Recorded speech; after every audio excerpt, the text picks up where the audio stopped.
नमस्कार दोस्तों, मैं हूं डॉक्टर BM बघेल। सबसे पहले मेरे चैनल को लाइक, सब्सक्राइब और शेयर कर दीजिए। दोस्तों, एक स्टॉक मेरे रडार में आया है जो बिल्कुल न्यूली लिस्टिंग है, जिसकी लिस्टिंग 30 दिसंबर 2024 को हुई। आज हुए हैं 23 दिन। 23 दिन में इस स्टॉक ने जब लिस्टिंग हुई तो 391 रुपये के आसपास इसका प्राइस था। 40% ऊपर लिस्टिंग हुई, 40% तुरंत मिल गया। मैं मानता हूं कि ये सफिशिएंट रिटर्न नहीं था। यदि आपको भारी भरकम रिटर्न चाहिए तो आपको थोड़ा 1-2 साल इस स्टॉक में देना पड़ेगा, फिर इसका वैल्यू अनलॉक होगा और आपको बहुत शानदार रिटर्न मिलने वाला है इस स्टॉक में। इसको इग्नोर करने का प्रयत्न मत कीजिएगा, क्योंकि आज उसकी एक झलक दिखाई। जैसे ही स्टॉक का रिजल्ट आया, रिजल्ट 17.5 ऊपर चला गया था, लेकिन बंद होते होते क्लोजिंग 542 रुपये 8.76 लोगों ने प्रॉफिट बुकिंग कर ली। 37,43,028 शेयर ट्रेड हुए। Q3 FY25 का और 9 मंथ का रिजल्ट आया है, जो देखते ही बनता है। अगर शुरुआत ऐसी है तो मुझे लगता है कि इसका आगे जाके ये रिटर्न देने वाला है। अगर बात करें टोटल इनकम का तो 106 करोड़ रुपए टोटल इनकम आई है, जो पिछले क्वार्टर में Q3 24 में 78 करोड़ थी। ये वृद्धि हुई 35.2% की। 9 महीने में 2025 में 288 करोड़ की आई है, और पिछले साल 9 महीने 2024 में 112 करोड़ की थी। ये बढ़ गई 157%। इसका मतलब है कि जो वार्षिक आय आएगी 12 महीने की, वो जबरदस्त वृद्धि लेके रहेगा। 12 महीने का रिजल्ट। ग्रॉस मार्जिन 61% का है, 61.7 का, जबकि पिछले साल था 38.6 का। इस प्रकार 2310 BPS की वृद्धि है 3 महीने में। 9 महीने में 25 में 57% आया है, और 24 में 45.8 था, तो जो 1140 BPS बढ़ा 9 महीने में। ईबिटा जो सबसे इम्पोर्टेंट होता है 29.1 आया है करोड़, जो पिछले साल था 15.1 करोड़। 91% की वृद्धि ईबिटा में दिख रही 3 महीने में। 9 महीने में ईबिटा 74 करोड़ का, पिछले साल 24 में था 19 करोड़ का। 287% की वृद्धि ईबिटा में 9 महीने में। ईबिटा मार्जिन 27.3 का है, जो पिछले बार 24 में 19.2 का था। 810 BPS की वृद्धि। 9 महीने में 25.8 का आ रहा है, साल 17.1 का था। 870 BPS की वृद्धि। दोस्तों, प्रॉफिट बिफोर टैक्स 20 करोड़ का है, साल 24 में 10.3 करोड़ था। 99.7% की वृद्धि। 9 महीने में PBT 49.9 करोड़ आया 2025 में।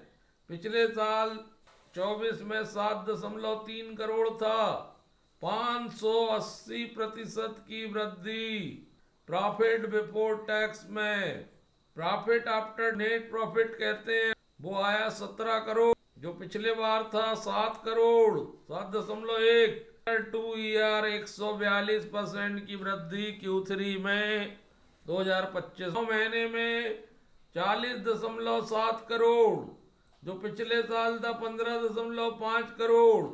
162% की वृद्धि नेट प्रॉफिट में। मार्जिन अगर देखें, profit after tax minority interest margin 16.1%, जो पिछले साल था 9%। 710 BPS की वृद्धि। 9 महीने में 14.1%, पिछले साल था 13.8%। 30 BPS की वृद्धि।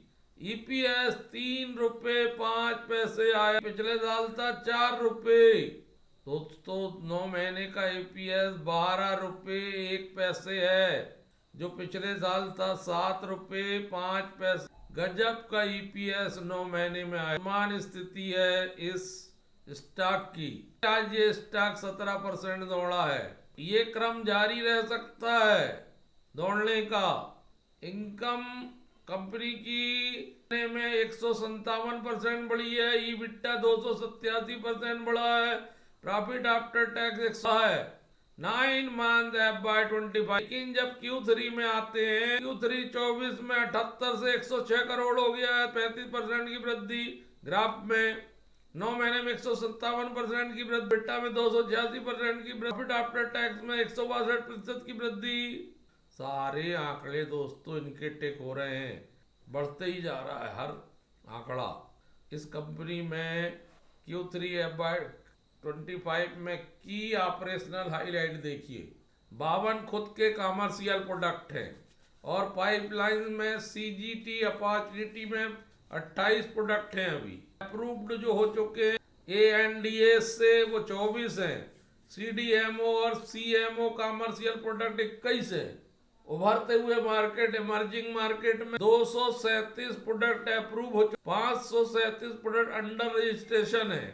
कंपनी की 3 स्रोत बतलाए गए हैं। रेगुलेटेड मार्केट से कंपनी को इनकम होती है, इमर्जिंग मार्केट से कंपनी को इनकम होती है, और APIs और इंजेक्टेबल प्रोडक्ट से इनकम हो। तीनों मिलकर कुल इनकम बनती है। ये ग्राफ के रूप में दर्शाया गया है 3 महीने का और 9 मंथ। EBITDA मार्जिन 3 महीने और 9 मंथ का 40% पर टिका हुआ है।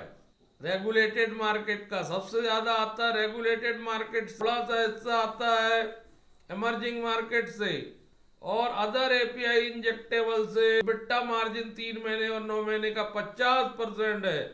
3 महीने का 50% है और 9 महीने का 31% है। रेगुलेटेड मार्केट और अदर API योगदान देते हैं। रेगुलेटेड मार्केट 63% योगदान देता है कुल रेवेन्यू का। अभी जो इमर्जिंग मार्केट है वो उभरता हुआ क्षेत्र है, इसमें शुरुआत है। इमर्जिंग मार्केट का हिस्सा महीने में लगभग 30% बढ़ा है। मान है कि और भी सेगमेंट बढ़ेंगे इसमें। शुरुआत तो बहुत अच्छी लग रही है ये स्टॉक की। कंपनी के पास बढ़िया शानदार रिसर्च एंड डेवलपमेंट की सुविधा है। कंपनी का मुख्य रूप से डेवलप करने और मैन्युफैक्चरिंग करती है फार्मास्यूटिकल प्रोडक्ट्स। पैडो regulated market of the US, Canada and UK across बहुत सारे थेरापेटिक एरियाज में। और कंपनी नीचे प्रोडक्ट आइडेंटिफिकेशन करती है, डेवलपमेंट और कॉमर्शियलाइजेशन करती है। शानदार रिसर्च एंड डेवलपमेंट की सुविधा कंपनी के पास। और इनकी एक US FDA और DEA अप्रूव्ड फार्मूलेशन फैसिलिटी है US में। पार्टनरशिप भी कर रखी इन्होंने लीडिंग फार्मास्यूटिकल कंपनी से रेगुलेटेड मार्केट में भी और इमर्जिंग मार्केट के लिए। जो रेगुलेटेड मार्केट में सर्विस देती है वो है US, Canada, United kingdom. US FDA approved है फैसिलिटी अटलांटा US। दोस्तों कंपनी API बिजनेस में भी है, क्रिटिकल केयर इंजेक्टेबल बिजनेस में भी है। इसका व्यापार इंडिया में भी है, सारे अस्पतालों से जुड़ी हुई है। इनका डिस्ट्रीब्यूशन नेटवर्क है। लगभग 35 एम्प्लॉय फील्ड में काम करते हैं इसके लिए इंजेक्टेबल के लिए। 55 प्रोडक्ट इसके अंतर्गत लॉन्च हो चुके हैं और जो कॉमर्शियल APIs हैं उनकी संख्या 16 है। 16 प्रकार के API है। एक्टिव फार्मास्यूटिकल इंट्रीगेंट और APIs का उत्पादन डोमेस्टिक मार्केट में के लिए और सार कंट्रीज के लिए होता है। की इवेंट्स एंड माइलस्टोन। दोस्तों इनके जो पार्टनर कंपनी के ग्लोबल हैं रेगुलेटेड और इमर्जिंग मार्केट में वो अजंता फार्मा है, अंबिका है, मिकी फार्मास्यूटिकल है, सिंटैक्स है, सिप्ला है, डॉक्टर रेड्डी, जुबिलेंट, कैंडिस्टा, Mankind serving life, mint pharmaceutical, ला रिनॉन, प्रास्को, राइट, वैद, सालिना, सन फार्मा। कंपनी के पास जैसे मैंने बताया स्ट्रांग R&D कैपेबिलिटीज, की सुविधा है अलग अलग प्रोडक्ट के लिए। R&D साइट एक USA में है, R&D साइट दूसरी इंडिया में, R&D साइट तीसरी इंडिया में है। दोस्तों फार्मास्यूटिकल कंपनी में रिसर्च और अनुसंधान ही मेन काम है, क्योंकि जितनी ज़्यादा प्रोडक्ट और जितने ज़्यादा रिसर्च करके नई नई दवाइयाँ कंपनियाँ बनाएंगी, उनकी दवाइयाँ बाजार में बिकेंगी, उसी से उनकी आय होगी। सैनरोज की कंपनी अपने मार्केट प्रोडक्ट प्रेजेंस को बढ़ा रही है नॉर्थ अमेरिका और रेगुलेटेड मार्केट में। जो ग्लोबल फार्मा का मार्केट है वो उसमें अनुमान है कि वो 6.6% की दर से 2023 से 2028 तक जो है प्रगति करेगा। तो दोस्तों इस पे अध्ययन करिए, ये स्टॉक बहुत बड़ा साबित हो सकता है। और फार्मा के स्टॉक के जो फार्मा स्टॉक सामान्यतः अगर अच्छे दर्जे के हों तो वो कभी नुकसान नहीं पहुंचाते हैं, बल्कि हमेशा ग्रोथ देते हैं। FII 4.25, 11.77 mutual fund, 38.2 public, 0.02 others, 45.76% promoter की भागीदारी 50 से कम है, किंतु FII-DI की भागीदारी ही 15% से ऊपर है। अभी रिटर्न ऑन कैपिटल एम्प्लॉयड 11.5 का है, लेकिन रिटर्न ऑन इक्विटी जो मूल इंडिकेटर होता है री इन्वेस्टमेंट ऑफ इनकम का, वो बहुत शानदार है। 25 के फेस वैल्यू में है, नया स्टॉक एकदम 610 का हाई बनाया है, 435 का लो है, 610 का आज का ही हाई, 79 के पी में 2500 करोड़ के मार्केट कैप में 542 रुपये मूल्य चल रहा है।